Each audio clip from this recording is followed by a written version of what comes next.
अस्सलाम वालेकुम रहमतुल्लाह।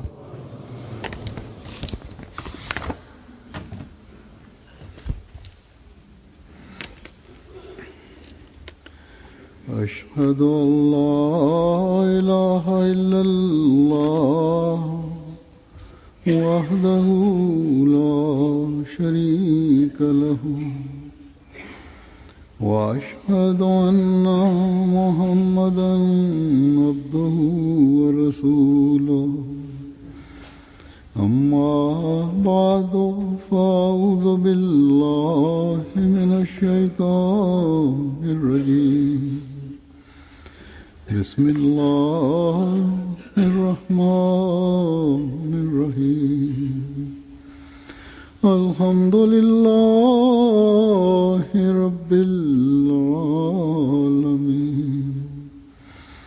الرحمن الرحيم مالك يوم الدين إياك نعبد وإياك نستعين اهدنا الصراط المستقيم صراط الذين أنعمت عليهم غير المغضوب عليهم ولا الضالين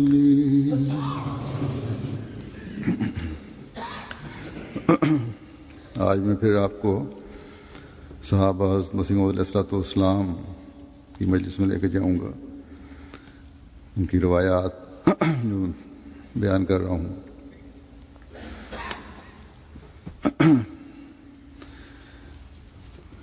ये रवायात एक अजीब नक्शा खींचती हैं उन लोगों के ईमान का। और इसी तरह हज़रत मसीह இன்று மீண்டும் நான் உங்களை ஹஸ்ரத் மஸீஹ் மவ்ஊத் அலைஹிஸ்ஸலாத்து வஸ்ஸலாம் உடைய சஹாபாக்களின் மஜ்லிஸ்களுக்கு அழைத்து செல்வேன். அவர்களுடைய அறிவிப்புகளை எடுத்துரைக்கின்றேன். இந்த அறிவிப்புகள் அவர்களுடைய ஈமான் இதனை போன்று ஹஸ்ரத் மஸீஹ் மவ்ஊத் அலைஹிஸ்ஸலாத்து வஸ்ஸலாமுடைய மஜ்லிஸ்களின் தனித்தன்மையை படம் பிடித்து காட்டுகின்றன. ஹஸ்ரத் ஹுசைன் அலி ஷா சாஹிபின் மகன் ஹஸ்ரத் வலாயத் ஷா சாஹிப் ரலியல்லாஹு தஆலா அன்ஹு அவர்கள் கூறுகின்றார்கள், எனக்கு ஹஸ்ரத் மஸீஹ் மவ்ஊத் அலைஹிஸ்ஸலாத்து வஸ்ஸலாமை சந்திப்பதற்கு மிகவும் குறைவான வாய்ப்புகளே கிடைத்தன. ஏனென்றால் நான் பணிபுரிகின்ற இடத்தில் எனக்கு மிக குறைவான விடுப்புகளே கிடைத்தன. நான் கனவின் அடிப்படையில் பையஸ் செய்தேன். அது இதுவாகும், ஹெட்வர்த் மாத்பூர், இங்கிருந்துதான் ஹெட்பாரி தூஆப் நதி பாய்கிறது. நான் அங்கு நிர்ணயிக்கப்பட்டிருந்தேன். அரசாங்க விடுதிகளின் சுவரின் மீது நான் உறங்கிக் கொண்டிருந்தேன். ஒரு ஜமாத் மிகவும் நன்னடத்தை கொண்ட மக்களை கொண்டிருந்தது. அதற்கு முன்பாக ஒரு பெரியவர் மிகவும் அழகிய தோற்றத்தை கொண்ட அழகிய ஆடையை அணிந்த கண்களால் பார்க்க முடியாத அளவுக்கு ஒளிரக்கூடிய கிரீடம் தலையில் அணிந்தவாறு எனது மாடியில் ஏறியிருந்தார். ஒரு மக்கள் கூட்டம் ஊர்வலமாக சென்றது. அதனை வழிநடத்தி சென்ற பெரியவரை பற்றி கூறுகின்றார். அவர் சுவரின் மீது ஏறி சென்றார். அங்கு எக்காலம் மூலமாக பாங்கு கொடுக்கப்பட்டது. அதனுடைய சப்தம் வெகு தூரம் வரை சென்றது. இதற்கு பிறகு அவர்கள் தொழுவதை போன்று தோன்றியது. அதன் பின்னர் திரும்பி அதே சுவர் வழியாக வந்தார்கள். கனவில் கண்ட காட்சியை பற்றி கூறுகின்றார்கள், எனது கட்டிலுக்கு அருகில் சென்றபோது என்னை நோக்கி கூறினார், சகோதரரே, இந்த அசுத்தத்தை உள்ளே இருந்து வெளியே போட்டுவிடுங்கள். அதாவது இந்த அசிங்கத்தை, இந்த அழுக்கை உள்ளே இருந்து அகற்றி விடுங்கள். நான் கனவிலேயே மிக நல்லது ஜனாப் என கூறினேன். அந்த பெரியவர் என்னை கடந்து முன்னால் சென்றபோது நான் அவருக்கு பின்னால் இருந்த நண்பரிடம் இந்த பெரியவர் யார் என விசாரித்தேன். அவர்களில் ஒருவர் உங்களுக்கு தெரியாதா என கேட்டார். இவர் ஹசரத் மிர்சா சாஹிப் ஆவார். இதே அதிகாலையில் எனது நண்பர்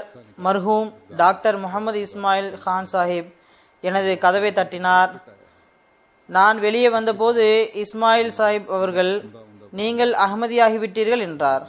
நான் எவ்வாறு என கேட்டேன். அவர் கூறினார், இன்று இரவு எனக்கு கனவு வந்தது. நீங்கள் எனது மருத்துவமனைக்கு வந்து உட்கார்ந்திருக்கின்றீர்கள். நான் உள்ளே சென்று எனது பெட்டியை திறந்து ஒரு சிறந்த அழகான ஒரு மேலங்கியை எடுத்து உங்களுக்கு அணிவித்தேன். அது உங்களது உடலுக்கு மிகவும் பொருத்தமானதாக இருந்தது. இதற்கு பிறகு நான் மிகவும் அழகிய சிறந்த பட்டன்களை கொண்டு வந்து அந்த மேலங்கியில் பொருத்தினேன். இவருக்கு மட்டும் இந்த கனவு வரவில்லை, மாறாக இவரது அகமதி நண்பருக்கும் அல்லாஹு தாலா கனவின் மூலமாக சஹியாக அகமதியத்தின் பக்கம் ஈர்ப்பை ஏற்படுத்தினான் அல்லது அகமதி ஆகிவிடுவார் என்பதனை தெரிவித்திருந்தான். இவர் நல்ல இயல்பு கொண்டவராக இருந்தார். எவ்வாறாயினும் இவர் கூறுகின்றார், இதற்கு சில காலத்திற்கு பிறகு நான் எனது மாமனார் வீடு மர்ஹூம் சையத் அக்பர் ஷா சாஹிபுடைய வீட்டிற்கு வந்தேன். மர்ஹூம் மிர்சா குலாமுல்லா சாஹிப் அண்டை வீட்டுக்காரராக இருந்தார். எனது அருகில் வந்தார். அது வெள்ளிக்கிழமையாக இருந்தது. நான் அவருடன் மஸ்ஜித் அக்ஸா சென்றேன். அங்கு அவர் மெம்பர் அருகில் என்னை உட்கார வைத்தார். ஹஸ்ரத் மசீஹ் மவ்ஊத் அலைஹிஸ்ஸலாத்து வஸ்ஸலாம் அவர்கள் வந்தபோது அவர் ஹுசூரிடம் என்னை பற்றி பையத் செய்வதனை குறித்து கூறினார். ஹுசூர் மிகவும் கருணையுடன் எனது கையை தனது கையுடன் பிடித்து கொண்டார்கள். மற்ற பைய செய்யக்கூடியவர்கள் எனது தோளின் பின்புறம் கையை வைத்து பைய செய்தார்கள். இதனை போன்று பையத்துடைய சம்பவம் ஹஸ்ரத் இனாயத்துல்லா சாஹிப் கூறுகின்றார்கள், நான் 1901 பைய செய்தேன். அப்போது எனது வயது ஏறக்குறைய 15 ஆகும். நான் முதன்முறையாக காதியான் வந்தபோது ஒரு அத்தர் பாட்டிலை உடன் கொண்டு வந்திருந்தேன். நடந்தே வந்தேன். இரவு பட்டாலாவில் தங்கினேன். பிறகு பாட்டிலை பார்த்தபோது ஒரு சொட்டை தவிர மற்றவை வீணாகிவிட்டன. எனக்கு மிகவும் வருத்தமாக இருந்தது. மாலை நேர தொழுகை நேரத்தில் ஹுசூர் அவர்கள் மஸ்ஜித் முபாரக்குடைய மாடிக்கு வந்தபோது முசாஃபா செய்தேன். பிறகு ஒருவர் ஹுசூரின் உடம்பை அமுக்கி கொடுக்க ஆரம்பித்தார். நான் ஒரு பாட்டில் அத்தர் கொண்டு வந்தேன். அவை வழியில் வீணாகிவிட்டன என்றேன். பாட்டிலை ஹுசூரிடம் கொடுத்தேன். உமக்கு முழு பாட்டிலுக்குரிய நன்மை கிடைத்து விட்டது. அதன் மசீம் அலைஹிஸ்ஸலாத்து வஸ்ஸலாம் அவர்கள் அந்த பாட்டிலில் எஞ்சி இருந்த 1-2 சொட்டு அத்தரை ஏற்றுக்கொண்டார்கள். உமது எண்ணம் அன்பளிப்பு வழங்குவதாக இருந்தது. ஆகையால் உமக்கு முழு பாட்டிலுக்குரிய நன்மை கிடைத்து விட்டது என்றார்கள். கூறுகின்றார், தொழுகைக்கு பிறகு பைய செய்தேன். 10 நாட்கள் வரை அங்கு தங்கியிருந்தேன். எழுதுகின்றார்கள், ஒரு தடவை நடந்தது. காதியானிலிருந்து திரும்பிய போது பட்டாலா வந்தடைந்தேன். ஒரு நபர் உடன் இருந்தார். இரவில் பட்டாலாவில் தங்கினேன். அந்த நபர், நீங்கள் ஹஸ்ரத் சாஹிபிடம் அனுமதி வாங்கினீர்களா என கேட்டார். நான் இல்லை என கூறினேன். அனுமதி பெற்று வரவில்லை என எனக்கு மிகவும் வருத்தமாக இருந்தது. அவர் கூறுகின்றார், இரவில் கனவு கண்டேன். ஹுசூர் அவர்கள் கட்டிலில் உட்கார்ந்து ரொட்டி சாப்பிடுகின்றார்கள். என்னையும் சாப்பிடும்படி கட்டளையிட்டார்கள். பாதியை ஹுசூர் சாப்பிட்டார்கள், மீதத்தை நான் சாப்பிட்டேன். ஹுசூர் அவர்கள், நீங்கள் செல்லலாம், நீங்கள் செல்வதற்கு அனுமதி என கூறினார்கள். ஒன்றும் படிக்காத மனிதராவேன். பேச்சிலும் திக்கல் இருந்தது. ஹஜ்ரத் மசீம் அலைஹிஸ்ஸலாத்து வஸ்ஸலாமுடைய துவா மற்றும் பார்வையின் பரக்கத்தினால் தற்பொழுது நான் முற்றிலும் சரியாகிவிட்டேன். ஹஜ்ரத் ஷேக் அத்தாவுல்லா சாஹிப் கூறுகின்றார்கள், ஒரு நாள் நான் வட்ட அறையின் அருகில் பாபு ஃபக்ருத்தீன் கடை இருந்த இடத்தில் நின்றிருந்தேன். ஹஜ்ரத் மசீம் அலைஹிஸ்ஸலாத்து வஸ்ஸலாம் அவர்கள் தானாகவே மஸ்ஜித் முபாரக்குடைய கதவருகே வந்தார்கள். மேலும் என்னை அழைத்தார்கள். மியா அத்தாவுல்லா, இந்த கடிதத்தை லெட்டர் பாக்ஸில் போட்டுவிடுங்கள் என்றார்கள். நான் என்னுடைய பெயர் ஹுசூருக்கு நன்றாக தெரிந்திருக்கிறதே என சந்தோஷம் அடைந்தேன். மகரிபுடைய நேரத்தில் ஹுசூர் அவர்கள் ஒரு சாதாரண கிளாஸில் தினமும் ஆட்டுப்பாலை பச்சையாக குடித்து வந்தார்கள். ஒரு நபர் ஹசரத் மசீஹ் அலைஹிஸ்ஸலாத்து வஸ்ஸலாமிடம், ஹுசூர் பச்சை பாலை குடிக்காதீர்கள் என்றார். அதற்கு அன்னார், பெரும்பாலான நபிமார்கள் பச்சை பாலையே அறிந்து வந்திருக்கின்றார்கள் என்றார்கள். சில காலத்திற்கு பிறகு நான் தந்தி அலுவலகத்தில் பணியாளராக இருந்தபோது எனக்கு மிகவும் அதிகமாக காய்ச்சல் வந்தது. நீண்ட நாள் காச நோயினால் நோய்வாய்ப்பட்டிருந்தேன். விடுப்பு எடுத்து காதியான் சென்றேன். ஹசரத் மௌலவி நூர்தீன் சாஹிப் முதல் ஹலிஃபத்துல் மசியுடைய தௌலத் கானாவில் தங்கினேன். ஏனென்றால் அவர்கள் மூலமாகத்தான் நான் ஜம்முவில் முஸ்லிம் ஆனேன். இந்த ஆன்மீக மற்றும் நெருங்கிய தொடர்பின் காரணமாக முதல் ஹலிஃபத்துல் மசி அவர்கள் எனக்கு சிகிச்சை அளிக்க ஆரம்பித்தார்கள். எனக்கு அதிகாலையில் அரிசி கஞ்சி, அதற்கு பிறகு அவித்த முட்டை ஒன்றை சாப்பிட கொடுத்து மருந்து கொடுப்பார்கள். நாவின் சுவை கெட்டு போனது. இது போன்றவற்றை சாப்பிடுவது இவருக்கு பழக்கம் இல்லாமல் இருந்தது. ஒரு நாள் மாலை நான் மதிப்பிற்குரிய அம்மாஜான் ஹசரத் அப்துல் சலாமுடைய தாயராகிய முதல் ஹலிஃபத்துல் மசியுடைய துணைவாரிடம், என்னுடைய நாவின் சுவை மோசமானதாக இருக்கிறது, கொஞ்சம் குழம்பு அல்லது உப்பான ஏதாவது பொருள் இருந்தால் சரியாகிவிடும் என விருப்பத்தை தெரிவித்தேன். அவர்கள் மௌலவி சாஹிப் கோபம் அடைவார்கள் என்றார்கள். இருந்த போதிலும் ஒரு துணியில் வடிகட்டி குடிக்க கொடுத்தார்கள். அதாவது குழம்பு சமைத்திருந்தார்கள், அதனை வடித்து கொடுத்தார்கள். கூறுகின்றார்கள், மறுநாள் காலை மௌலவி சாஹிப் ஹசரத் முதல் ஹலிஃபத்துல் மசி அவர்கள் எனது நாடி துடிப்பை பார்த்தார்கள். இரவு என்ன சாப்பிட்டீர்கள் என கேட்டார்கள். பெரிய பெரிய டெஸ்டுகளை எடுத்த போதிலும் மருத்துவர்களுக்கு சரியாக தெரிவதில்லை. முதல் ஹலிஃபத்துல் மசி அவர்கள் நாடி துடிப்பை பார்த்து, இரவில் என்ன சாப்பிட்டீர்கள், நாடி துடிப்பு மிக வேகமாக உள்ளது என்றார்கள். நான் ஒன்றும் இல்லை என்று கூறினேன். அன்னார் தரிசை விட்டுவிட்டு மிக வேகமாக வீட்டிற்கு சென்றார்கள். தனது மனைவியிடம் இரவில் அத்தாவுல்லா என்ன சாப்பிட்டார் என விசாரித்தார்கள். அதற்கு அவர்கள், அவர் உணவு உண்ட பிறகு கொஞ்சம் குழம்பு குடித்தார் என கூறினார்கள். அவர்கள் மீதும் என் மீதும் கோபமடைந்தார்கள். நீங்கள் இந்த அளவு ஏமாற்றிவிட்டீர்கள், பொய் கூறிவிட்டீர்கள் என்றார்கள். ஹசரத் மௌலவி சாஹிப் எனது இந்த பொய்யை, பத்திய உணவை பற்றியும் இவருக்கு தனது ஆரோக்கியத்தை பற்றி சிறிதும் கவலை இல்லை என ஹசரத் மசீஹ் அலைஹிஸ்ஸலாத்து வஸ்ஸலாமிடம் கூறினார்கள். இவர் டிபியுடைய நோயாளியும் ஆவார் என்றார்கள். நான் நோயின் காரணமாக மிகவும் பலகீனமானேன். ஹசரத் மசீஹ் அலைஹிஸ்ஸலாத்து வஸ்ஸலாம் இந்த விஷயத்தினால் மிகவும் கோபமடைந்தார்கள். கூறுகின்றார்கள், இறுதியில் எனது 2 மாத விடுப்பு முடிந்தது. ஹசரத் மௌலவி சாஹிபிற்கு எனது ஆரோக்கியத்தை பற்றி மிகவும் கவலையாக இருந்தது. நான் உபயோகிப்பதற்காக மருந்துகளை தயாரித்து எனக்கு கொடுத்தார்கள். நான் துவாவும் செய்வேன் என்றார்கள். ஹுசூரிடம் சென்று, எனது விடுப்பு முடிந்துவிட்டது, ஆகையால் நான் இன்று ராவல்பிண்டி திரும்பி செல்கின்றேன் என்றேன். உடல்நிலை சரியில்லை, துவா செய்யுங்கள் என்றேன். ஹுசூர் துவா செய்தார்கள். மேலும் கூறினார்கள், நீங்கள் தொழுகைகளில் மிகவும் தன்னடக்கத்துடனும் உருக்கத்துடனும் துவா செய்து வாருங்கள். காதியானிக்கு கடிதம் எழுதி வாருங்கள். அடிக்கடி காதியான் வாருங்கள். பிறகு கூறினார்கள், பத்தியத்தை கடைபிடிக்காமல் இருப்பதனை விட்டுவிடுங்கள். ஹுசூருக்கு இவர் உணவில் பத்தியத்தை கடைபிடிக்கவில்லை என்ற விஷயம் நினைவில் இருந்தது. பத்தியத்தை கடைபிடிக்காமல் இருப்பதனை விட்டுவிடுங்கள். அல்லாஹ்விடம் உறுதியான வாக்குறுதி செய்யுங்கள். அல்லாஹ் கஃபூரு ரஹீம் ஆவான். இன்ஷா அல்லாஹ் கண்டிப்பாக ஆரோக்கியத்தை வழங்குவான் கூறினார்கள். நான் ராவல்பிண்டி திரும்பி சென்றதும் இரவு 1:30 மணி அளவில் ஒரு கனவு மாற்று மொழியில் தென்பட்டது. அதனை என்னால் புரிய முடியவில்லை. ஆச்சரியப்பட்டவாறு இறைவனுடைய சன்னதியில் வீழ்ந்தேன். இறைவா, நீ அனைத்து மொழிகளின் மீதும் வல்லமை கொண்டவனாவாய், எனக்கு இந்த கனவின் கருத்தை புரியவை என வேண்டினேன். இறைவன் தனது சிறப்பான அருளை வழங்கியவாறு இரவு 2:30 மணி அளவில் எனது நாவில் ஹெல்தி ஹெல்தி ஹெல்தி என வெளிப்படுத்தினான். இவ்வாறு ஆரோக்கியம் ஆரோக்கியம் என பலமுறை கூறப்பட்ட சப்தம் என்னை விழிக்க செய்தது. தற்பொழுது வரை இதனை கூறி ஏறக்குறைய 20 வருடம் ஆகிவிட்டன. ஒருபோதும் தலைவலினாலும் கூட நோயாளியானதில்லை. அல்லாஹ்வின் மற்ற உதவினால் ஒவ்வொரு விஷயத்திலும் பொருட்கள் ஏற்பாடு செய்யப்பட்டன.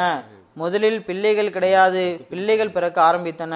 பிறகு அல்லாஹ்வின் அருளினால் 3 மகன்களும் 4 மகள்களும் வழங்கப்பட்டன. அடுத்து ஒரு சஹாபி மலிக் நியாஸ் முகமது சாஹிபுடைய மகன் ஹசரத் மலிக் பரக்கத்துல்லா சாஹிப் கூறுகின்றார்கள், எனது தந்தை மலக் பரக்கத் அலி சாஹிப் 1897 1898 முதல் அஹ்மதியாக இருந்தார்கள். நானும் அவர்களை பின்பற்றியவாறு சிறு வயதிலிருந்தே அஹ்மதியானேன். 1904 எனது வயது ஏறக்குறைய 14 அல்லது 15 இருந்தது. நான் உசூர் அவரிடம் பைய செய்துள்ளேன். உசூரிடம் யாராவது பைய செய்தால் நாங்களும் மீண்டும் மீண்டும் பைய செய்து வந்தோம். ஏனென்றால் உசூர் அவர்கள் பையத்திற்கு பிறகு செய்யக்கூடிய துவாவில் கலந்து கொள்ளக்கூடியவராக வேண்டும் என்பதனால் ஆகும். சில தடவை பெருமளவில் மக்கள் பைய செய்வார்கள். மக்கள் தனது தலைப்பாகையை கழற்றி உசூருடைய கைவரை சென்றடைய செய்வார்கள். அந்த தலைப்பாகையை மக்கள் அனைவரும் பிடித்து கொள்வார்கள். இவ்வாறு பையத் நடைபெற்றது. ஹசரத் டாக்டர் உமர்தீன் சாஹிப் உடைய அறிவிப்பு உள்ளது. கூறுகின்றார்கள், நான் ஜூலை 28 1879 பிறந்தேன். ஹசரத் மசீம் அலைஹிஸ்ஸலாத்து வஸ்ஸலாமிடம் ஜூன் 30 1905 பையத் செய்தேன். வசியத் ஜூலை 23 1928 செய்தேன். பிறகு தனது வசியத் நம்பரையும் 2898 என்று எழுதியுள்ளார். நான் நைரோபாவில் 2 வருடங்கள் சதராகவும் பின்னர் பொறுப்பாளராகவும் இருந்தேன். பிறகு நிர்வாக குழு அமைப்பு கமிட்டி உறுப்பினராக இருந்தேன். இதனை கூறும்போது அஹ்மதியா ஜமாத் நைரோபி ஜமாத்தின் முஹாசிபாக 15 வருடம் இருந்தேன். 3 வருடம் வரை செக்ரட்டரி வசாயா அதாவது வசியத் செயலர் மற்றும் விருந்தினர் செயலராக இருந்தேன். பிப்ரவரி 1900 இந்த நாட்டிற்கு டாக்டர் ரஹ்மத் அலி சாஹிப் ரலியல்லாஹு தஆலா அன்ஹு, சூஃபி நபிபக்ஷ் சாஹிப் அக்கவுண்டன்ட் மற்றும் டாக்டர் பிஷாரத் அஹமத் சாஹிபுடைய காலத்தில் வந்தேன். டாக்டர் ரஹ்மத் அலி சாஹிபுடைய சிறந்த நல்லொழுக்கம், கருணை மற்றும் அனுதாபத்தை கண்டு மக்கள் பெரும்பாலர் அஹ்மதியா ஜமாத்தில் இணைவதை கண்டேன். இதுதான் எனது முதல் சந்தர்ப்பமாகும். காலத்தின் வழிகாட்டியின் தூதின் குரல் எனது காதுகளில் விழுந்தன. பாருங்கள், ஒரு மனிதரின் சிறந்த நல்லொழுக்கம், கருணை மற்றும் மனிதன் மீது அனுதாபம் மட்டுமே மக்களிடம் எந்த மதத்தை சேர்ந்தவர், எந்த மனிதர் என்று கவனத்தை ஏற்படுத்தியது. பிறகு மக்கள் அஹ்மதி ஆனார்கள். எவ்வாறாயினும் நான் எனது நிலைமையை இறைவனிடம் ஒப்படைத்தேன். அதாவது இறைவனிடம் எனது விதியில் என்ன இருக்கிறது என துவா செய்தேன். மிகவும் உருக்கத்துடனும் தைரியத்துடனும் உறுதியாக ஒவ்வொரு நாளும் தஹஜுத்தில், எனது அன்பிற்குரிய இறைவா, மறைவானவற்றை அறியக்கூடியவனே, எனது துவாவை கேள், எனக்கு வழிகாட்டு, என்னை உனது அறிவில் சரியாக உள்ள வழியில் என்னை வழிநடத்து. இதன் மூலம் நான் நேர்வழியிலிருந்து தூரம் விலகிவிடக் கூடாது. ஏனென்றால் நான் தன்னடக்கம் உடைய, பலகீனமான, பாவங்களை செய்த மற்றும் குறைவான அறிவுடையவன் ஆவேன் என துவா செய்தேன். பிறகு எனது எஜமானன் எனது முறையீட்டை கேட்டான். உண்மையான கனவுகளின் தொடர் ஆரம்பமானது. இதன் பிறகு எனக்கு மிக தெளிவாக 2 கனவுகள் காட்டப்பட்டன. இதன் அடிப்படையில் நான் கசூமு ஜில்லாவில் உள்ள கிரோகா ஸ்டேஷனிலிருந்து ஜெர்மன் மற்றும் ஈஸ்ட் ஆப்பிரிக்காவின் எல்லையில் உள்ளது அங்குள்ள மருத்துவமனையில் இன்சார்ஜ் ஆக உள்ளேன். ஜூன் 30 1905 கடிதம் மூலமாக இறைவனுடைய அன்பிற்குரியவரிடம் பைய செய்தேன். பைய செய்த பிறகு என்ன நடந்தது என்பதை பற்றி கூறுகின்றார். இபாதத்தில் எனது சிந்தனையில் இல்லாத அளவுக்கு ரசனை கிடைத்தது. ஏனென்றால் மலக்குமார்களின் தூய இறங்குதல் ஏற்படும் காலமாக அது இருந்தது. ஒவ்வொரு கடிதத்திலும் அன்பிற்குரிய மசீஹ் மவ்ஊத் அலைஹிஸ்ஸலாத்து வஸ்ஸலாமுடைய புதிய வஹி இறங்குவது மேலும் பூர்த்தி அடைவது பற்றி எழுதப்பட்டிருந்தது. உள்ளம் எப்பொழுதும் ஹுசூரை சந்திப்பதற்கு துடித்து கொண்டிருந்தது. ஹஜ்ரத் மசீஹ் அலைஹிஸ்ஸலாத்து வஸ்ஸலாமை சந்திப்பதற்கு எல்லை மீறிய ஆவல் ஏற்பட்டது. ஏனென்றால் கையில் பைய செய்யவில்லை, கடிதம் மூலமாகத்தான் இவர் பைய செய்திருந்தார். கூறுகின்றார்கள், இவ்வாறு எனது விடுப்பிற்குரிய நாட்கள் அருகில் வந்தன. இறைவன் அன்பிற்குரிய மசீஹிற்கு அன்பளிப்பு கொடுப்பதனை பற்றி எனது உள்ளத்தில் போட்டான். அதற்கு நான் 4 நெருப்பு கோழி முட்டைகளை எடுத்து செல்ல வேண்டும் என நினைத்தேன். இதனை முடிவு செய்தேன். எனக்கு இதனை பெறுவதற்கும் பெர்மிட் வாங்குவதற்கும் ஜெர்மன் போர்ட்டிடமிருந்து முயற்சி செய்ய வேண்டி இருந்தது. ஏனென்றால் கிழக்கு ஆப்பிரிக்காவிலிருந்து அனுமதி மறுக்கப்பட்டு வந்தது. கூறுகின்றார்கள், அக்டோபர் 1907 இரவில் நான் எனது நாட்டிற்கு கிளம்பினேன். குஜராத் சென்றடைந்ததும் எனது தந்தை மற்றும் சகோதரர்களை ஜமாத்திற்கு விரோதிகளாக கண்டேன். அவர்களுக்காக ஒவ்வொரு தொழுகையிலும் அழுதவாறு துவா செய்ய ஆரம்பித்தேன். இறைவன் எனக்கு உதவி புரிந்தான். எனது தந்தை மற்றும் அவருடன் சில நண்பர்களும் காதியான் ஆண்டு மாநாட்டிற்கு செல்ல சம்மதித்தார்கள். நான் பேராவலுடன் துவா செய்து வந்தேன். கடைசியில் காதியான் ஜல்சாவிற்கு எனது தந்தையும் சகோதரரும் வர சம்மதித்தார்கள். கூறுகின்றார்கள், 1907 ஜலசாவில் தனது குஜராத் ஜமாத்துடன் நாங்கள் காதியான் ஊருக்கு சென்றடைந்தோம்.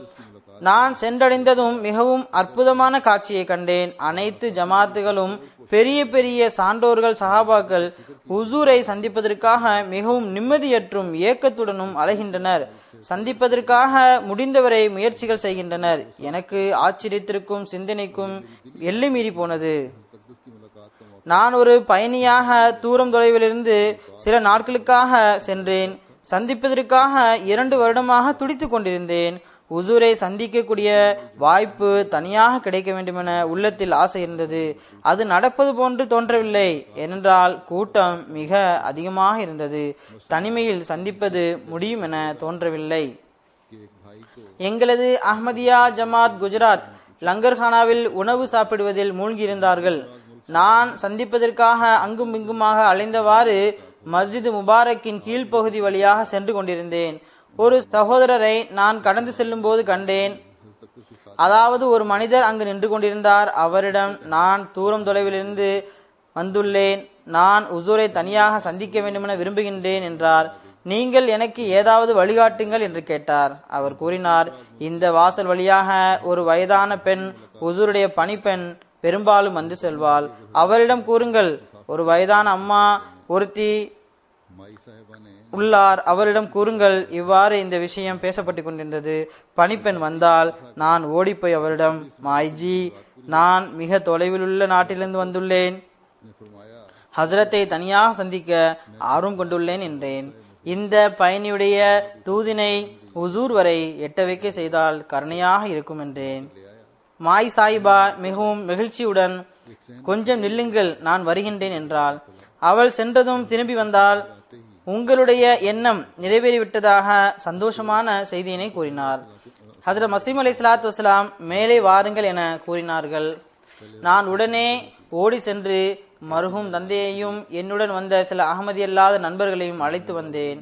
நாங்கள் மேலே சென்றதும் ஒரு முற்றத்தில் நிற்கத்தான் செய்தோம். ஒரு ஜன்னலின் கதவு திறந்தது. ஹுசூர் வெளியே வந்ததும் அஸ்ஸலாமு அலைக்கும் என கூறினார்கள். அந்தோ எங்களுக்கு முதலில் அஸ்ஸலாமு அலைக்கும் என கூறக்கூடிய வாய்ப்பு கிடைக்கவில்லை. ஹஜ்ரத் மசீம் அலைஹிஸ்ஸலாத்து வஸ்ஸலாம் தான் முதலில் சலாம் கூறினார்கள். கூறுகின்றார்கள், விரோதியாக இருந்த போதிலும் எனது தந்தை ஹுசூருடைய காலில் விழுந்து விட்டார். ஹுசூர் கருணையுடன் தனது கைகளால் அவர்களது தலையை தூக்கியவாறு கூறினார்கள், சஜிதா செய்வதற்கு தகுதியானவன் இறைவன் தான். அடியார்களுக்கு முன்பு குனியக்கூடாது, அல்லாஹுக்கு மட்டும்தான் சஜிதா செய்ய வேண்டும். பிறகு நான் நெருப்பு கோழியின் 4 முட்டைகளை ஹுசூருக்கு அன்பளிப்பாக கொடுத்தேன். ஹுசூர் அதனை கருணையுடன் ஏற்றுக்கொண்டார்கள். மிகவும் கனிவு மற்றும் பரிவுடன் நான் ஆப்பிரிக்காவில் வசிப்பது மற்றும் பயணத்தை பற்றி விசாரித்தார்கள். எனது கையை தனது கையில் எடுத்தவாறு கூறினார்கள், இந்த உலகத்தில் உள்ளத்தை செலுத்தக்கூடாது. மேலும் கூறினார்கள், தன்னை ஒரு ஸ்டேஷனில் டிக்கெட் வாங்கிய பிறகு காத்திருக்கும் பயணியை போன்று கருத வேண்டும். ஹுசூர் அவர்கள் நான் அதிகமாக இஸ்திக்ஃபார் செய்ய வேண்டும் என வலியுறுத்தினார்கள். கூறுகின்றார்கள், தொடர்ந்து கடிதங்களில் துவாவிற்காக எழுதி வாருங்கள். பிறகு ஹுசூர் எனது தந்தையுடன் 1-2 அகமதி அல்லாத நண்பரிடம் பையத் வாங்கினார்கள். அவர்கள் எதிரிகளாக இருந்தவர்கள் அல்லது ஒரே சந்திப்பில் பையத் செய்ய சம்மதித்து விட்டார்கள். ஹுசூர் அவர்கள் இந்த அளவு அழுதவாறு எங்களுக்காக துவா செய்தார்கள். ஹஜ்ரத் மசீம் அலைஹிஸ்ஸலாத்து வஸ்ஸலாம் அவர்கள் பையத் வாங்கிய பிறகு நடைபெற்ற துவாவை அழுதவாறு செய்தார்கள். அதனால் அவர்களது கண்கள் கண்ணீரினால் நிரம்பின. எங்களுக்கும் அழுவதனை தடுப்பது கடினமாகிவிட்டது. உள்ளம் எந்த அளவு மிருதுவாகவும் மென்மையானதாகவும் இருந்ததென்றால், இன்றைய நாள் வரை ஹுசூருடைய கையுடன் எனது கை வைப்பது, ஹுசூருடைய ஒளிமிக்க முகத்தை பார்ப்பது, ஹுசூருடைய பரிவுடைய வெட்கம் நிறைந்த கண்கள் நிரம்புவது, இந்த பாவிக்காக வழிகாட்டுவது, இஸ்திக்ஃபார் செய்வது, மீண்டும் துவாவிற்காக அதிக அளவு கடிதம் எழுத வழிகாட்டுவது, இவை நினைவிற்கு வரும்போது உடலில் மின்னல் அடித்தது போன்று கண்ணீர் கொட்ட ஆரம்பித்து விடுகின்றன. அது எவ்வளவு அருளுக்குரிய காலகட்டமாகும். எதிர்ப்பின் பெரும் மலை, கடல்கள், புயல்கள் இறைவனுடைய அன்பிற்குரிய நபியின் துவாவினால் பறந்து போவதை தனது கண்களால் பார்த்தேன். அதாவது எதிர்ப்பின் மலைகள் இறைவனின் அன்பிற்குரிய நபியின் துவாவினால் பறந்து போவதனை தனது கண்களினால் பார்த்தேன். மிகவும் கடுமையான எதிரியும் போட்டிக்கு வர பயப்படுவதை பார்த்தேன். மற்றவர்களின் ஆலிம்களும் அறிஞர்களும் ஒரு பக்கம் இருக்கட்டும், அஹ்மதியா ஜமாத்தின் ஆலிம்களின் அறிவும் இந்த முழு நிலவின் கீழ் இருட்டாக இருந்தது. எவருக்கும் எந்த விஷயத்திலும் உசூருடைய இருப்பின் போது பேசுவதற்கு தைரியம் வந்ததில்லை. எவ்வாறு இருப்பினும் பையத் செய்தேன். துவாவிற்கு பிறகு உசூர் அவர்கள் முசாஃபா செய்தார்கள், மேலும் அனுமதி தந்தார்கள். அஹ்மதியா முஸ்லிம் ஜமாத் குஜராத் சென்றபோது நவாப் கான் சாஹிபிடம் மற்றவர்களும் உசூருடைய சந்திப்பை பற்றி கூறிய போது மிகவும் ஏக்கத்துடன் எம்மையும் ஏன் கூட அழைத்து செல்லவில்லை என்றனர். பிறகு ஒரு அறிவிப்பு குலாம் முகமது சாஹிபுடைய மகன் மாஸ்டர் அப்துல் ரவுப் சாஹிபுடையதாகும். இவரது பையத் நடந்த வருடம் 1898 ஆகும். அதே வருடத்தில் இவர் ஹசரத் மசீம் அலி இஸ்லாத்து வஸ்லாமை சந்திக்கவும் செய்தார். கூறுகின்றார்கள், ஆரம்ப நாட்களில் எனது வயது 55 இருந்தபோது நான் ஃபீராவில் மேல்நிலை கல்வி பயின்று வந்தேன். அப்போது இந்த சர்ச்சை, அதாவது காதியானில் ஒரு மனிதர் பிறந்திருக்கின்றார், அவர் இமாம் மெஹதியாக வாதம் செய்கின்றார் என்பது ஃபீராவில் சர்ச்சையாக நடைபெற்று வந்தது.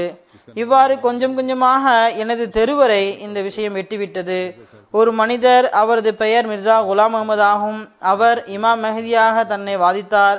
நான் சிறுவனாக இருந்தேன், அவ்வளவு அறிவு எனக்கு கிடையாது. ஆனால் எனது சகோதரர், அவரது பெயர் குலாம் இலாஹி ஆகும், அவர் நூல்களை படித்து மிர்சா சாஹிபிடம் பையத் செய்து விட்டார். 313 பெயரில் அவரது பெயரும் பதிவு செய்யப்பட்டுள்ளது. இவரது பெயர் அஞ்சாமே ஆத்தமில் உள்ள பொருளடக்கத்தில் 249 மிஸ்த்ரி குலாம் இலாஹி சாஹிப் பேரா என்ற பெயரில் பதியப்பட்டுள்ளது. எவ்வாறாயினும் எனது சகோதரர் வீட்டிலுள்ள அனைவருடைய பெயரையும் பையத்திற்காக எழுதினார். அப்போது நானும் முஹல்லாவிற்கு வரக்கூடிய மிர்சா சாஹிபுடைய நூல்கள் மற்றும் பிரசுரங்கள் போன்றவற்றை படித்து வந்தேன். தனது பள்ளிவாசலிலும் இரவில் படித்து கூறுவேன். கங்கா பவுன், அப்துல்லா ஆத்தம் போன்றவை தற்பொழுது வரை நினைவில் உள்ளன. இவர்களை பற்றி வெளியிடப்பட்ட பிரசுரங்கள் மிர்சா சாஹிப்பை சந்திப்பதற்கு எனக்கும் ஆர்வம் ஏற்பட்டது. அதாவது எனக்கு மசீம் அலி இஸ்லாத்து வஸ்லாமை சந்திக்க வேண்டும் என ஆர்வம் ஏற்பட்டது. பேராவிலேயே மகரிப் தொழுகைக்கு பிறகு ஒரு பாலத்தில் அமர்ந்து இருட்டில் துவா செய்து வந்தேன். இறைவா, மிர்சா உண்மையாளர் என்றால் என்னையும் காதியான் சென்றடைய செய், அவர் பொய்யர் என்றால் இங்கேயே என்னை இருக்க செய், அதாவது பேராவிலேயே இருக்க வேண்டும், அங்கு செல்ல வேண்டிய அவசியமில்லை என்று கூறுகின்றார்கள். நான் 10ஆம் வகுப்பு தேர்வை ராவல்பிண்டியில் எழுதினேன். சூரிய சந்திர கிரகணம் 1313 ஹிஜ்ரியில் நடைபெற்ற போது நான் எனது கண்களால் அதனை கண்டேன். அப்போது நான் மிடில் ஸ்கூலில் படித்து வந்தேன். நான் பரீட்சையிலிருந்து 1898 வெளிவந்ததும் எனது சகோதரர் குலாம் இலாஹி என்னை காதியானிக்கு தன்னுடன் அழைத்து வந்தார். அப்போது நான் மிர்சா சாஹிபின் கையில் பையத் செய்தேன். அந்த நேரத்தில் பள்ளிவாசல் சிறியதாக இருந்தது. சிறிது நாட்கள் தங்கிவிட்டு பிறகு எனது சகோதரருடன் பேரா திரும்பி வந்தேன்.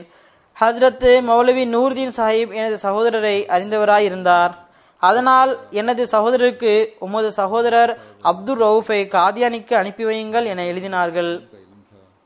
இறுதியில் இறையருளால் 1899 மீண்டும் காதியான் சென்றடைந்தேன். மௌலவி சாஹிப் மற்றும் ஹஸ்ரத் சாஹிப்பை சந்தித்தேன். மௌலவி சாஹிப்பிற்கு எனது படிப்பை பற்றி தெரிந்திருந்தது.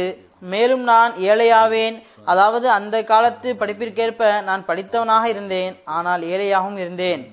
ஆகையால் மௌலவி சாஹிப் என்னை மதரசாவில் பணியாளராக நியமித்தார்கள்.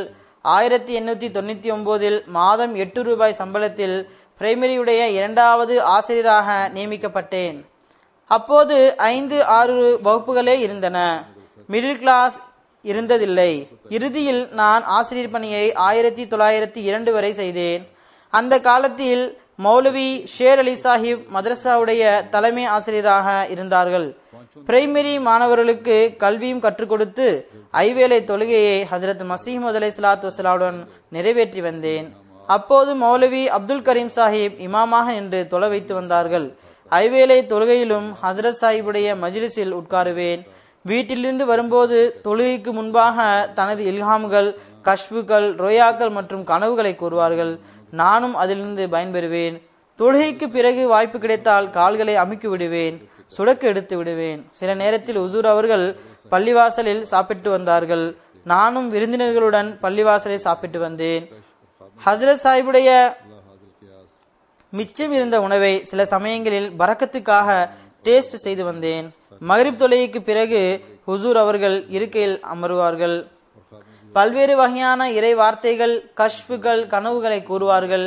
எனது சிந்தனையின்படி மிஸ்டர் டூயி, சிராகுதீன் ஜமூனே, மௌலவி கரிமுதீன், சாக்கிமுதீன் போன்றவர்களை பற்றி இல்ஹாம்கள், கனவுகள் போன்றவை வந்தன. இந்த அனைத்து விஷயங்களும் நூல்களில் வெளிவந்துவிட்டன. திரும்பவும் எழுதுவதற்கு அவசியமில்லை. மாஸ்டர் அப்துல் ரவுப் சாஹிப்பை பற்றி மேலும் அதிகமாக இங்கு அடிக்குறிப்பில் எழுதப்பட்டுள்ளது. இவர் சதர் அஞ்சுமன் அஹமதியாவின் பென்ஷனர் ஆவார். தாலிமுல் இஸ்லாம் ஹை ஸ்கூல் காதியானின் முன்னாள் ஹெட் கிளர்க் ஆவார். 1899 முதல் 1902 வரை ஸ்கூலில் ஆசிரியராக பணியாற்றினார். அதற்கு பிறகு ரிவ்யூ ஆஃப் ரிலீஜியன் அலுவலகத்தில் பணிபுரிந்தார். 1906 முதல் 1927 வரை ஹை ஸ்கூலின் ஹெட் கிளர்க்காக இருந்துள்ளார். நான் ஹசரத் மசீஹ் அலைஹிஸ்ஸலாத்து வஸ்ஸலாமை சூரிய சந்திர கிரகணம் ஏற்பட்ட காலத்திலேயே ஏற்றுக்கொண்டுள்ளேன் என கூறுகின்றார். அடுத்து ஓர் அறிவிப்பு. மௌலவி முகமது அப்துல் அசீஸ் சாஹிப், இவர் அப்துல்லா சாஹிபுடைய மகனாவார். இவரது பையத்தின் வருடம் 1904 ஆகும். நான் எனது பையத் மற்றும் ஹசரத் மசீஹ் அலைஹிஸ்ஸலாத்து வஸ்ஸலாமிடம் கண்களால் கண்ட நிலைகளை கூறுவதற்கு முன்பாக எனது தந்தை ஹசரத் மசீஹ் அலைஹிஸ்ஸலாத்து வஸ்ஸலாமுடைய சஹாபி மர்ஹூம் ஜனாப் மௌலானா மௌலவி முஹம்மது அப்துல்லா சாஹிபுடைய நிலைமைகளை பற்றி கூறுகின்றேன். இவரது சம்பவமும் மிகவும் உள்ளம் ஈர்க்கக்கூடியதாகும். ஏனென்றால் ஹசரத் மசீஹ் அலைஹிஸ்ஸலாத்து வஸ்ஸலாமை சோதிக்க விரும்பினார்கள். எல்லா வகையிலும் திருப்தி ஆன பிறகு அவர் பையத் செய்தார். எவ்வாறாயினும் இவரும் ஹசரத் மசீஹ் அலைஹிஸ்ஸலாத்து வஸ்ஸலாமுடைய கையில் பையத் செய்தவராவார். இவர் கண்களால் கண்ட பல சம்பவங்கள் இருந்தன, ஆனால் பதிவு செய்ய முடியவில்லை. பிறகு அவர் இறந்துவிட்டார். ஆகையால் தந்தை செய்ய முடியாததை மகன் செய்து முடிப்பான் என்ற அடிப்படையில் அல் வலது சிர்ரு லி அபீஹி. மேலும் பாரிசியில் கூறுகின்றார்கள், பச்சீசே பிதர் தமாம் ந குனத், பிஸ்ரே மத் தமாம் குனத், ஓ பயான் கரம் ஹாலாத். அதாவது எந்த வேலையை தந்தையால் செய்ய முடியவில்லையோ மகன் அதனை முழுமையடை செய்வான். எவ்வாறாயினும் கூறுகின்றார்கள், எனது தந்தையார் மௌலவி முஹம்மது அப்துல்லா சாஹிப் மூசாபைனி ஷர்க்பூர் தபால் நிலையம் ஷேக்புரம் மாவட்டத்தை சேர்ந்தவராவார். அஹ்லே ஹதீஸ் எண்ணம் கொண்டவராவார். சமுதாயத்தின் மிகப்பெரிய தலைவராவார். மௌலவி முஹம்மது ஹுசைன் பட்டாலிவி மற்றும் மௌலவி நசீர் ஹுசைன் தெஹ்லிவி போன்றோர் இவரை அஞ்சுமன் அஹ்லே ஹதீஸுடைய டெபுட்டி கமிஷனராக ஆக்கினார்கள். அந்த பகுதியில் மிகப்பெரிய தலைவராக மதிக்கப்பட்டார். அவர்களுடைய பிரதிநிதியாக செயல்பட்டார். கூறுகின்றார்கள், இவரது புகழின் காரணமாக முஅஸ்தே குலாம் நபி குர்தாஸ்புரை சேர்ந்தவர். இவர் அஹ்லே ஹதீஸ் ஆவார். இவரை தனது அருகில் அழைத்து கொண்டார். அவரிடம், எங்களது அருகில் ஓர் ஊர் காதியான் உள்ளது. அங்கு மிர்சா குலாம் அஹமது சாஹிப் வசிக்கிறார்கள். அவர் இல்ஹாம் இறங்குவதாக வாதம் செய்கின்றார். அவர் ஒரு மகனை பற்றி முன்னறிவிப்பு செய்துள்ளார். அது நிறைவேறவில்லை. முதலில் பெண் பிள்ளை பிறந்தது. அதற்கு பிறகு ஒரு பையன் பிறந்தான்.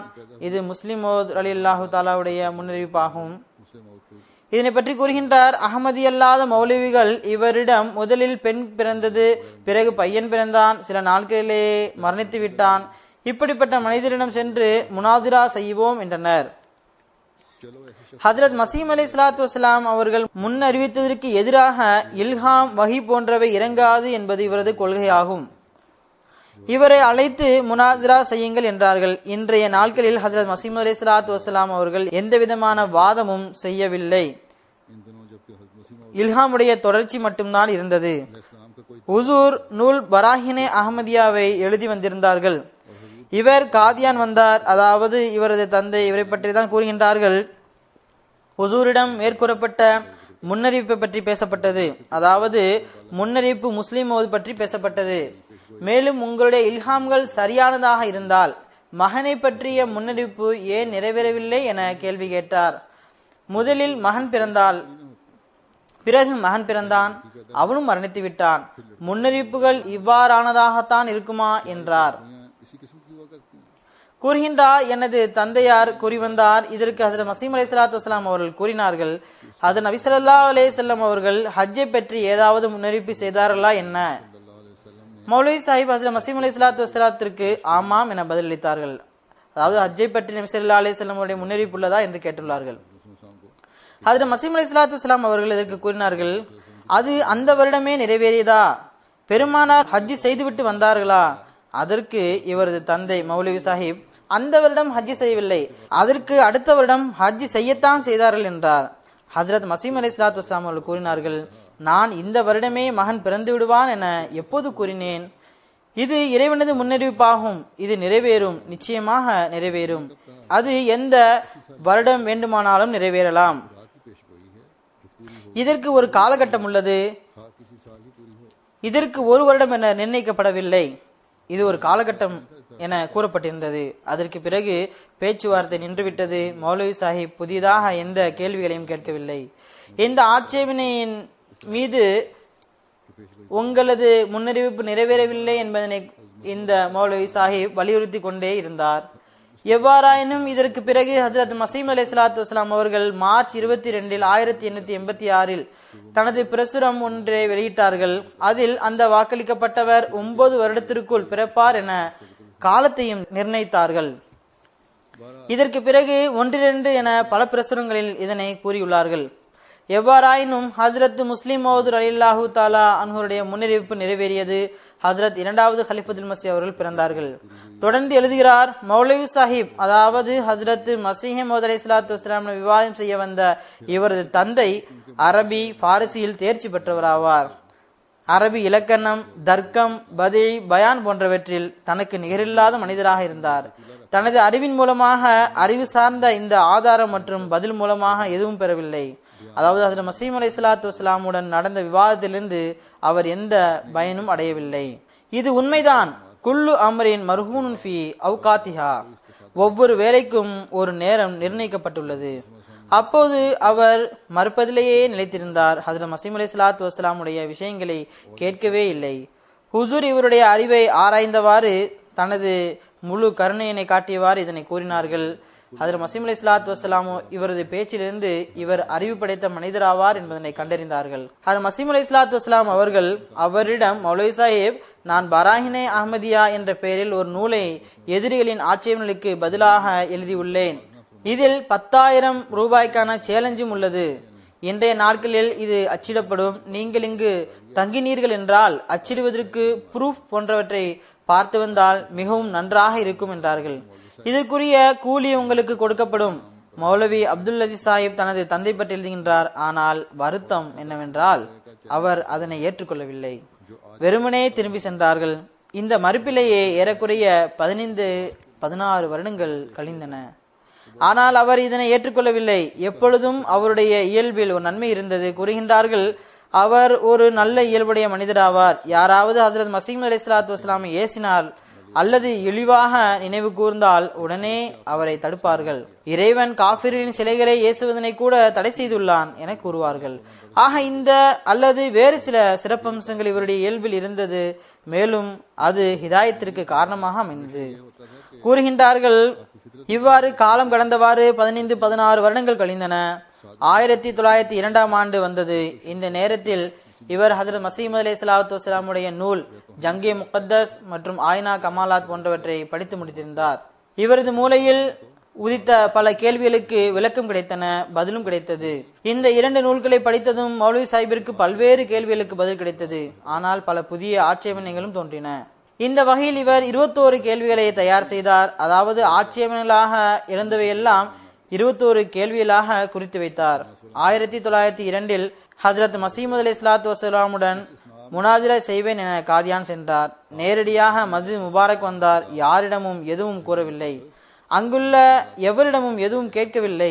நேரடியாக மஸ்ஜித் சென்றார். இதற்குரிய காரணம் பின்னால் வரும். ஏதோ ஒரு தொழுகை நேரத்தில் சென்றார். தொழுகையை ஜமாத்தாக தொழுதார். பிரசித்தி பெற்ற விஷயம் என்னவென்றால், மிர்சா சாஹிப் சில ஏஜென்ட்களை வைத்துள்ளார்கள். அவர்கள் வரக்கூடிய விருந்தினரிடம் அனைத்தையும் கேட்டு வைப்பார்கள். பீர்களின் பழக்கம் போல் உள்ளே விஷயத்தை எட்ட வைத்து விடுவார்கள். மேலும் மிர்சா சாஹிப் எந்த அறையில் இருப்பார்களோ அதற்கு பல கதவுகள் இருக்கும். வித்தியாசமான கதைகளை உருவாக்கியுள்ளனர். ஒவ்வொரு விஷயத்திற்கு என்றும் தனித்தனி வாசல்கள் ஏற்படுத்தப்பட்டிருக்கும். விருந்தினர் உள்ளே செல்லும் போது, விருந்தினர் மிர்சா சாஹிப்பிடம் செல்லும் போது முதலிலேயே விஷயம் மிர்சா சாஹிப்பிற்கு எட்ட வைக்கப்பட்டிருக்கும். அதனால் விருந்தினர் சென்றதும் உங்களுடைய பெயர் இதுவா, நீங்கள் இங்கிருந்து இந்த காரணத்திற்காக வந்துள்ளீர்களா என்று கேட்பார்கள். இப்படிப்பட்ட விஷயங்கள் மூலமாக விருந்தினருக்கு உறுதி ஏற்பட்டுவிடும். ஆக இந்த கதைகள் ஹசரத் மசீஹ் அலைஹிஸ்ஸலாத்து வஸ்ஸலாம் அவர்களை பற்றி பிரபலமாக கூறப்பட்டதாகும். அதனால் இவர் எதுவும் கூறவில்லை. கூறுகின்றார்கள், இப்படிப்பட்ட விஷயங்களின் மூலமாக இவர் தானாகவே எல்லாவற்றையும் கூறுகிறாரே என்று விருந்தினருக்கு நிச்சயமாக இவர் வலியுள்ளா என உறுதியாகிவிடும். ஆக அந்த சமயத்தில் மௌலவி சாஹிப்பின் உள்ளத்தில் இந்த விஷயம் இருந்தது. அங்கு சென்ற மௌலவி சாஹிப்பின் உள்ளத்திலும் இந்த எண்ணம் தான் இருந்தது. என்னிடம் யாராவது ஏதாவது கேட்டால் நான் யாரிடமும் எதுவும் கூற மாட்டேன் என எண்ணி இருந்தேன். இந்த காரணங்களினால் அவர் நேராக மஸ்ஜிதிற்கு வந்தார். யாரிடமும் எதுவும் கேட்கவில்லை. பிறகு இந்த விஷயம் தவறு என தெரிய வந்தது. இது எதிரிகளினால் இட்டுக்கட்டி கூறப்பட்டதாகும் என தானாகவே புரிந்து கொண்டார். கூறுகின்றார், எவ்வாறாயினும் தொழுகைக்குரிய நேரமாக இருந்தது அல்லது தொழுகை நடைபெற்று கொண்டிருந்தது. அவர் ஜமாத்தாக தொழுதார். தொழுகைக்கு பிறகு ஹுசூர் அவர்கள் இருக்கையில் அமர்ந்தார்கள். மற்ற சகோதரர்கள் அங்குமிங்குமாக உட்கார்ந்தார்கள். அஸ்ஸலாமு அலைக்கும் என கூறி சந்தித்த பிறகு மௌலவி சாஹிப் மறைவாக இருந்தவாறு ஹுசூருடைய காலை அமுக்கி கொடுக்க ஆரம்பித்தார்கள். ஹஜ்ரத் மசீஹ் அலைஹிஸ்ஸலாத்து வஸ்ஸலாம் கூறினார்கள், இறைவனுடைய நபிமார்களை சோதித்து பார்ப்பது நல்லதாக இருக்காது. ஏனென்றால் இவரது எண்ணம் அமுக்கி விடுவதாக இருக்கவில்லை, மாறாக வேறொன்றாக இருந்தது. அது பின்னால் கூறப்படும். இதனால் தான் ஹஜ்ரத் மசீஹ் அலைஹிஸ்ஸலாத்து வஸ்ஸலாம் அவர்கள் இறைவனுடைய நபிமார்களை சோதிப்பது நல்லது கிடையாது என கூறினார்கள். அல்லாஹ் தாலா உடனடியாக ஹஜ்ரத் மசீஹ் அலைஹிஸ்ஸலாத்து வஸ்ஸலாம் உடைய உள்ளத்தில் இந்த அமுக்குதல் நல்லொழுக்கத்தினால் அல்ல, வேறேதோ காரணம் என போட்டான். எவ்வாறாயினும் இது ஒரு அடையாளமாகும். ஹுசூருடைய முதல் சந்திப்பிலேயே மௌலவி சாஹிப் தெரிந்து கொண்டார். மகன் தனது தந்தையை பற்றி கூறுகின்றார், அவருக்கு ஈமானி ரூஹை பெறுவதற்கு எண்ணம் தோன்றியது. அல்ஹம்துலில்லாஹ். எழுதுகின்றார், விஷயம் என்னவென்றால் ஜனாப் மௌலவி சாஹிப் கூறுகின்றார்கள், ஹதீஸ் அல்லது அறிவிப்பில் பார்த்தேன், ஹஜ்ரத் இமாம் மெஹ்தியுடைய உண்மைத்துவத்திற்கு ஒரு அடையாளமாக அவரது பாதம் பஞ்சாபியில் லப்பா என்று எழுதப்பட்டுள்ளது. குழியாக இருக்காது, மாறாக நேராக இருக்கும் என்றும் வந்துள்ளது. பிளாட் ஃபுட்டட் போன்று இருக்கும், அது குழியாக இருக்காது. அவர் இந்த நோக்கத்தில் தான் ஹுசூருடைய பாதங்களை பிடித்தார். அமுக்குவதற்காக பிடிக்கவில்லை, மாறாக குழியாக இருக்கிறதா இல்லையா என பார்ப்பதற்காக பிடித்தார். இதன் மூலமாக இரண்டு அடையாளங்களை அவர் பார்த்தார். ஒன்று, ஹஜ்ரத் நபி ஸல்லல்லாஹு அலைஹி வஸல்லம் உடைய கூற்றிற்கேற்ப அந்த குழி அதிகமாக இல்லை. இரண்டாவது, ஹுசூர் தானாகவே இறைவனது நபிமார்களை சோதனை செய்வது சரியானது அல்ல என கூறினார்கள். ஹஜ்ரத் மசீஹ் அலைஹிஸ்ஸலாத்து வஸ்ஸலாமுக்கு யாரும் தெரிவிக்கவில்லை, இறைவன் தான் அறிவித்தான். அங்கு பல்வேறு மக்கள் ஹுசூருடைய கால்களை அமுக்கிவிட்டு கொண்டிருந்தார்கள். ஆனால் இந்த வார்த்தையை, அதாவது அந்த சமயத்தில் கூறிய இறைவனது நபிமார்களை சோதனை செய்வது சரியானது அல்ல என்பதனை ஒருபோதும் கூறியதில்லை. பிறகு அந்த சமயத்தில் அமுக்கக்கூடியவர் சோதனைக்காகத்தான் அமுக்குகிறார் என்பது எவ்வாறு தோன்றியது? நிச்சயமாக அப்போது அமுக்கியதும் சோதனைக்காகத்தான் அமுக்கப்பட்டது. ஆக தனது கண்களால் கண்ட இது ஒரு தெளிவான அடையாளமாகும். ஈமானின் புத்துணர்வை பெற்றார். அல்லாஹும்ம ஸல்லி அலா முஹம்மதின் வ ஆலி முஹம்மதின். பிறகு எழுதுகின்றார், இதன் பிறகு மௌலவி சாஹிப், ஹுசூர் எனக்கு சில கேள்விகள் இருக்கின்றன, அனுமதி தந்தால் கேட்கின்றேன் என்றார். ஹுசூர் அவர்கள் அனுமதி வழங்கினார்கள். மௌலவி சாஹிப் முதல் கேள்வியை கேட்டார். மௌலவி சாஹிபுக்கும் ஹுசூருக்கும் இடையில் நடைபெற்ற பேச்சுவார்த்தைகள் இவ்வாறு எழுதப்பட்டிருக்கின்றது. மௌலவி சாஹிப் கேட்டார்கள், ஹஜ்ரத் நபி ஸல்லல்லாஹு அலைஹி வஸல்லத்திற்கு உணவளிக்கக்கூடிய ஒருவர் இருந்தார். அவரது பெயர் ஹஜ்ரத் உம்மே ஐமன் ஆகும். அவரிடம் ஹுசூர் ஸல்லல்லாஹு அலைஹி வஸல்லம் அவர்கள் தினமும் அல்லது பெரும்பாலும் சென்று தனது புதிய வஹியை கூறுவார்கள். இதன் மூலம் அவர் மகிழ்ச்சியாக இருந்தார், அதாவது வஹியை கேட்டு சந்தோஷம் அடைந்து வந்தார். எதுவரை என்றால் ஹஜ்ரத் நபி ஸல்லல்லாஹு அலைஹி வஸல்லம் அவர்கள் மரணித்து விட்டார்கள். அதன் பிறகு ஹஜ்ரத் அபூபக்கர் சித்திக் ரலியல்லாஹு தஆலா அன்ஹு அவர்கள் பிரதிநிதியாக நியமிக்கப்பட்டார்கள். அவர்களும் ஒருமுறை அந்த தாயாரை, அதாவது உம்மே ஐமனை சந்திக்க சென்றார்கள். அந்த தாயார் அவரை பார்த்ததும் அழ ஆரம்பித்தார்கள். ஹஜ்ரத் நபி ஸல்லல்லாஹு அலைஹி வஸல்லம் அவர்கள் மரணமடைந்து விட்டார்கள் என்பதாலா நீங்கள் அழுகின்றீர்கள்? இது இறைவனது நடைமுறையாகும், அது நிறைவேறியது என்று ஹஜ்ரத் அபூபக்கர் சித்திக் ரலியல்லாஹு தஆலா அன்ஹு கூறினார்கள். அதற்கு அம்மாஜான் கூறினார்கள், இல்லை, நான் ஏன் அழுகின்றேன் என்றால் என் கதாத்தில் வஹியு, இன்று வஹி நின்றுவிட்டது என்றார்கள்.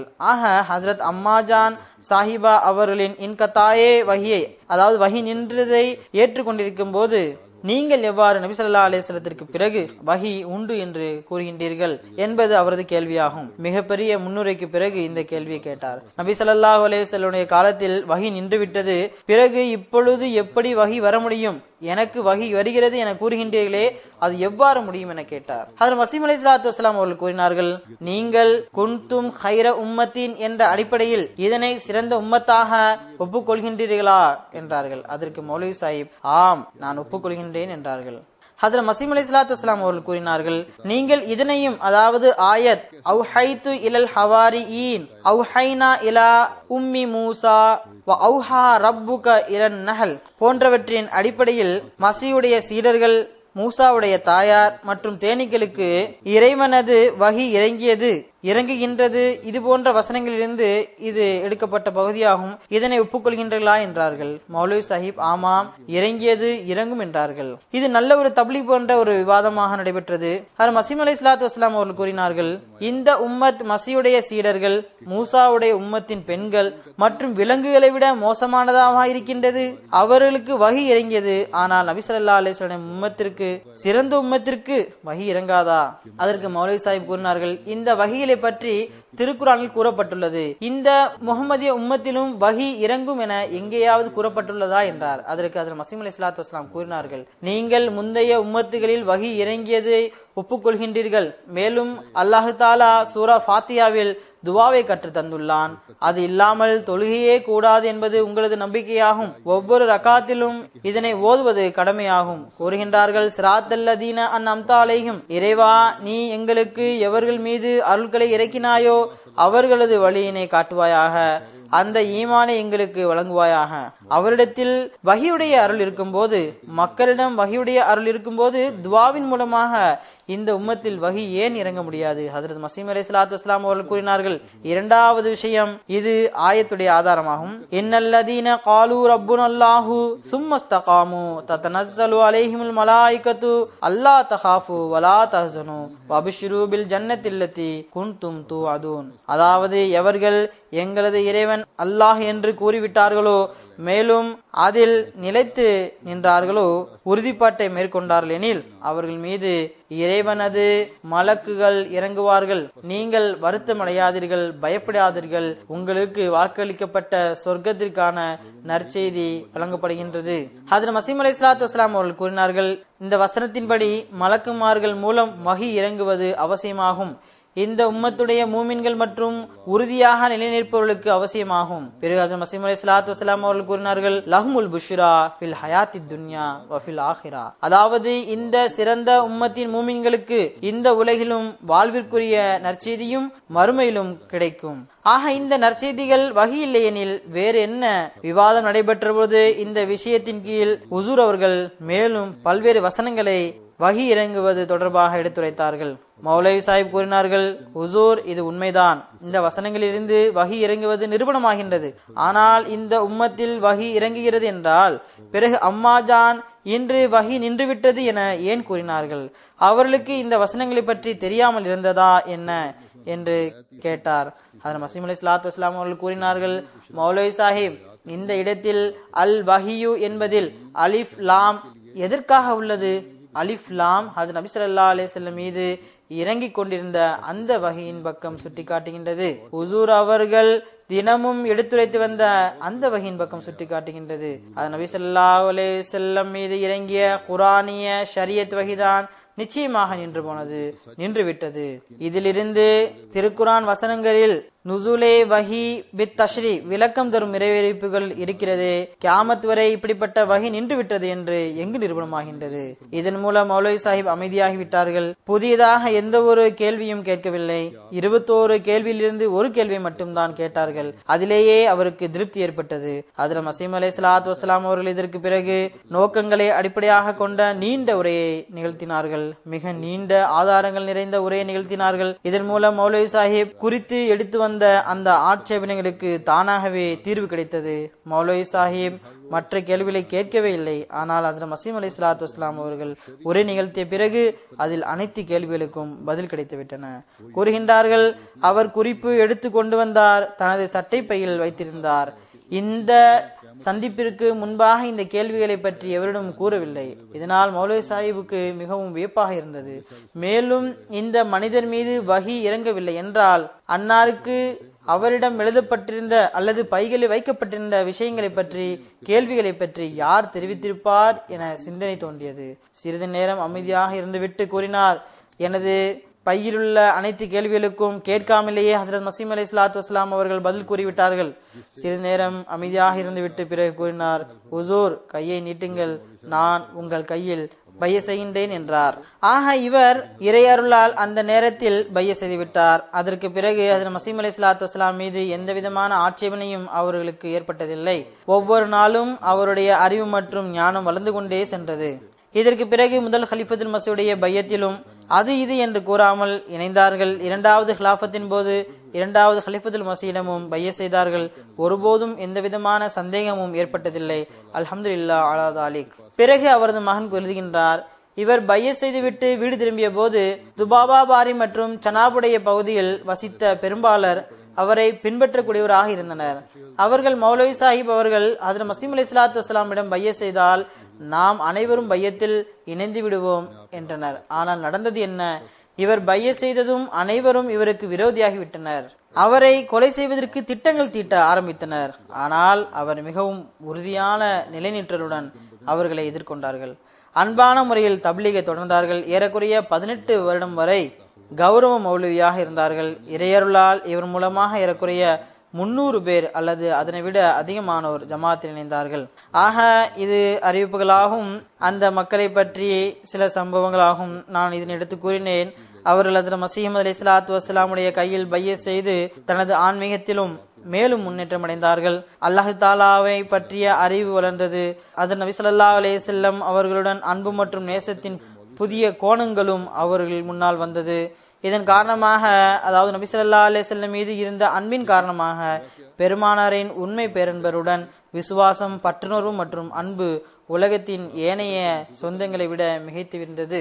அல்லாஹ் தாலா இந்த சான்றோர்கள் மீது ஆயிரக்கணக்கான அருள்களை இறக்குவானாக. மேலும் நம்மையும் காலத்தின் இமாமின் பையத்தின் கீழ் வந்த பிறகு இந்த பையத்தின் உரிமையை நிறைவேற்றக்கூடியவர்களாக்குவானாக. தமக்குள் தூய மாற்றத்தை ஏற்படுத்தக்கூடியவர்களாக்குவானாக. இதன் பக்கம் கவனம் செலுத்தக்கூடியவர்களாக்குவானாக. இப்பொழுது நான் வருவதற்கு முன்பு ஒரு வருத்தத்திற்குரிய செய்தி வந்தது. இதனுடைய முழுமையான விபரம் இன்னும் வரவில்லை. கராச்சியில் ஜும்மாவிற்கு பிறகு கராச்சியின் நாசிம் உமரே துலபா மற்றும் அவரது குடும்பம் சென்றது. இவர் மோட்டார் சைக்கிளில் சென்றார். இவரது குடும்பம் ஒருவேளை வண்டியில் சென்றது. இவர்கள் மீது துப்பாக்கி சூடு நடந்தது. இவர் வாலிபராக இருந்தார், ஷஹீதாகிவிட்டார். இன்னா லில்லாஹி வ இன்னா இலைஹி ராஜிஊன். வண்டியில் சென்ற இவரது தந்தை மற்றும் ஏனைய சொந்தங்கள் காயமடைந்துள்ளனர். அல்லாஹ் தாலா ஷஹீத் மருகமுடைய தரஜாவை உயர்த்துவானாக. விவரங்கள் வரும்போது முழுமையான நிலவரம் பற்றி தெரிய வரும். காயமடைந்தவர்கள் இறையருளால் ஆபத்திலிருந்து தவிர்த்து விட்டார்கள். எவ்வாறாயினும் துவா செய்யுங்கள். அல்லாஹ் இவர்களை எல்லா விதமான கஷ்டங்களிலிருந்தும் காப்பாற்றுவானாக, முழுமையான நிவாரணம் அளிப்பானாக. இதனை போன்று டட்டியாலாவிலிருந்தும் ஒரு ஷஹாத்துடைய செய்தி வந்துள்ளது. அல்லாஹ் தாலா இந்த ஷஹீதுகளின் தரஜாவை உயர்த்துவானாக. நான் கூறியது போன்று காயமடைந்தவர்களுக்காக துவா செய்யுங்கள். பொதுவாக பாகிஸ்தானில் இன்றைய நிலைமைகளுக்காக அதிகமாக துவா செய்ய வேண்டிய அவசியம் உள்ளது. அல்லாஹ் தாலா ஒவ்வொரு அஹ்மதியையும் எல்லா விதமான தீங்கிலிருந்தும் காப்பாற்றுவானாக. இதனை தவிர நான் ஒரு ஜனாசாவையும் தொழ வைப்பேன். ரபுவாவை சேர்ந்த மதிப்பிற்குரிய மர்ஹூம் சையத் அப்துல் கனி ஷா சாஹிபுடைய மனைவி கண்ணியத்திற்குரிய சையீதா அமத்துர் ரஹ்மான் சாஹிபாவுடையதாகும். மிக நீண்ட நாள் நோய்வாய்க்கு ஆளான பிறகு அக்டோபர் 15ஆம் தேதி மரணம் அடைந்தார்கள். இன்னா லில்லாஹி வ இன்னா இலைஹி ராஜிஊன். இவர் ஹஜ்ரத் மஸீஹ் மவ்ஊத் அலைஹிஸ்ஸலாத்து வஸ்ஸலாமுடைய சஹாபி குறைஷி அப்துல் ரஹ்மான் சாஹிபுடைய மகள் ஆவார். மிகவும் நல்ல தொழுகை, நோன்பு போன்றவற்றை கடைபிடிக்கக்கூடிய, பொருள் தியாகத்தில் வாய்ப்பினை விட அதிகமாக பங்கு கொள்ளக்கூடிய, மிகவும் பரிவுடன் பழகக்கூடிய, விருந்தோம்பல் செய்யக்கூடிய பெண்மணியாவார். எளிமையான பண்பு, தன்னடக்கமாக வாழக்கூடிய பெண்ணாவார். பாகிஸ்தானில் மாநாடுகள் நடைபெற்ற சமயங்களில் 50 விருந்தினர்கள் வரை இவரது வீட்டில் தங்கியிருந்தனர். அவர்கள் அனைவருக்காகவும் லங்கர்கானாவுடைய ஏற்பாட்டை தவிர அவர்களுக்காக கண்டிப்பாக ஏதாவது தயாரிப்பார்கள். எப்போதும் தேநீர் ஏற்பாடு இருந்து வந்தது. சில நண்பர்களுடைய பிள்ளைகளின் திருமணங்கள் பற்றி தெரிய வந்தால், ஏழ்மையின் காரணமாக எந்த ஒரு ஆபரணங்களும் வாங்க முடியவில்லை என்றால் அவர்களுக்கு தனது ஆபரணங்களில் எதையாவது கொடுத்து வந்தார்கள். இதன் காரணமாக இவர்களது ஆபரணங்களும் கொஞ்சம் கொஞ்சமாக தீர்ந்துவிட்டன. பிள்ளைகளுக்கு எப்போதும் ஜமாத்தின் பக்கம் கவனமூட்டி வந்தார்கள். இதன் விளைவாக இவர்களது பிள்ளைகள் ஜமாத்திற்கு தொண்டாற்றக்கூடிய வாய்ப்பினை பெற்று வருகிறார்கள். மூசியாவாக இருந்தார்கள். 1953 வசிய திட்டத்தில் இணையும் வாய்ப்பினை பெற்றார்கள். இவர்களது பிள்ளைகளில் 2 வக்ஃபே ஜிந்தகி ஆவர். ஒருவர் வக்ஃபே ஜதீதுடைய முஅல்லிமாக அங்கிருக்கின்றார். மற்றொருவர் அப்துல்லா நதீம் சாஹிப். முதலில் ஸ்பெயினில் இருந்தார். இன்றைய காலத்தில் சிசியில் இருக்கின்றார். இவரால் ஜனாசா தொழுகையில் கலந்து கொள்ள முடியவில்லை. அல்லாஹு தாலா இவர்கள் அனைவருக்கும் பொறுமை மற்றும் தைரியத்தையும் ஊக்கத்தையும் வழங்குவானாக. இவரது பிள்ளைகளுக்கு இவரது நன்மையை தொடர செய்யக்கூடிய வாய்ப்பினை தந்தல்வானாக. இதனை போன்று இவரது ஒரு பேரனும் முபல்லிகாக இருக்கின்றார். நசாரத் இஷாத் ரபுவாவில் இன்றைய நாட்களில் பணியாற்றுகின்றார். இதனை போன்று இவரது மருமகன் முனீர் ஜாவே சாஹிப் இங்கு பிரைவேட் செக்ரட்டரியாக இருக்கிறார்கள். ஆக இவரது குடும்பத்தில் 4 நபர்கள் வக்ஃபே ஜிந்தகியாக இருக்கின்றனர். அல்லாஹு தாலா பிள்ளைகளை பற்றிய இவரது ஆசைகளை நிறைவேற்றுவானாக. இவரது சந்ததிகளை நன்மையில் முன்னேற செய்வானாக. மர்ஹூமுடைய தரஜாவை உயர்த்துவானாக. ஏனைய மகன் மகள்களுக்கு தைரியத்தையும் ஊக்கத்தையும் வழங்குவானாக.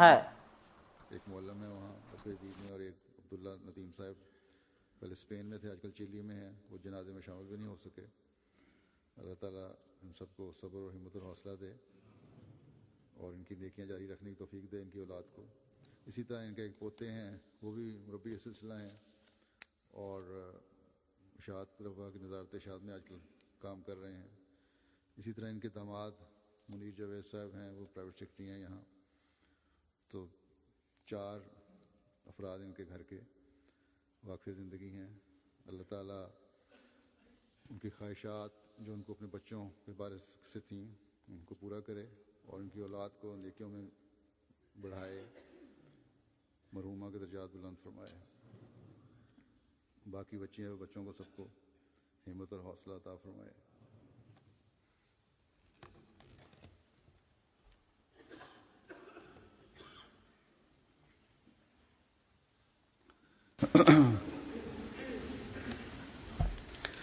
अल्हम्दुलिल्लाह